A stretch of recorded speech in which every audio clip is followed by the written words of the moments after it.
Hai! A chara, dervla, conas atá cuasaí leat. An bhfuil tú go maith?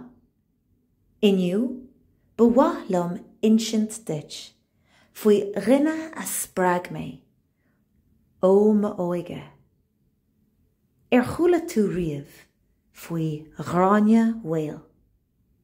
Ba amhlaí mara í, agus ban rian, ceannara clinne, agus trádálaí farige. Seo a caisleán, cos farige Ileán chliara, cunta mhí. Tá a tuama an seo. Tá Tara Marique Potens O'Malley scríofa Anam, gráine ní bháile. Las anam, gráine mhaol. Rugach gráine mhaol, timpeall na bliana 1530 I gunta mhí. Léirigh si tuiscint agus grá don airige ag ís óg. Ba bhean aitheantach í, mar gheall ar a spirid saor.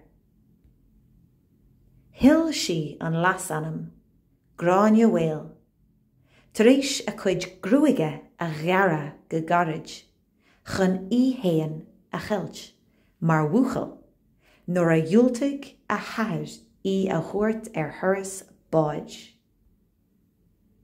Spragan saol I bháile, ceoltóirí agus uairscéalaí, chun siarthar a chruthú bunaithe ar a saol, agus feictar uirthi mar thimbeall na hÉireann.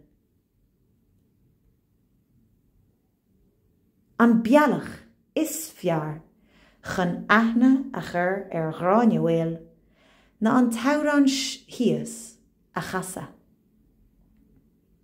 Tá na fothedal I méarla agus I nGaeilge dit. Ban a bhí cóhachtach, cróga, cliste, ceannasach agus stratéiseach. Mar a dúirt mo ghalta le déanaí, bíonn mná na hÉireann mar sin. Tá súil agam gur féidir leat níos mó a ólam fuaithe. Tá leabhar áléamh agam faoi láthair. Wild Irish Women, sé an teideal, le Marion Broderick. Tá sé thar bar. Anois, tá mé chun mo leabhar a chríochnaú. Cad a léigh mé an sin? Ein smuinte?